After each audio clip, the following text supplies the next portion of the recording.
கேரக்டரை லவ் பண்ணுற மாதிரி இந்த மாதிரியா வந்துருமோன்ட்டு இவங்களுக்குள்ளேயே நிறைய கன்ஃபியூஷன் இருந்துச்சா. அப்போது டேரக்டர் வந்து ஃபுல் ஸ்டோரியை வந்து இந்த மாதிரி சொல்கிறாங்க. அதுலேயுமே வந்து ஸ்டோரி சொல்லும்போது ஃபுல் கடைசி வரைக்கும் இவங்களுக்கு இம்பார்ட்டன்ஸ் இருக்கிற மாதிரியாக தான் டேரக்டர் வந்து ஸ்டோரி சொல்கிறாரு. ஆனால் சீரியல் ஸ்டார்டிங்கில் இவங்களுக்கான இம்பார்ட்டன்ஸ் அது இருந்தது. மக்கள் மத்தியில் கோகிலாவாக நல்லாவே ரீச் ஆனாங்க. ரொம்ப பாசமான அக்காவா, பொதுவாக அக்கா தங்கச்சி ஒரு வீட்டில் இருக்காங்க அப்படின்னா ரியாலிட்டியில் வந்து நிறைய சண்டைகள் நடக்கும். ஒரு டாம் அண்ட் ஜெர்ரி மாதிரி தான் இருப்பாங்க அப்படின்னா. ஆனால் இந்த அக்கா தங்கச்சி வந்து ரொம்ப பாசமான அக்கா தங்கச்சி. அக்கா வந்து தங்கச்சிக்கு வந்து அவ்வளோ ஒரு சப்போர்ட் பண்ணுவாங்க.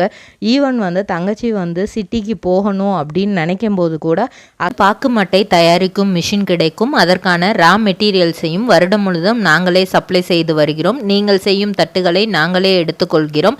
அதற்கான லோன் வசதியும் செய்து தருகிறோம்.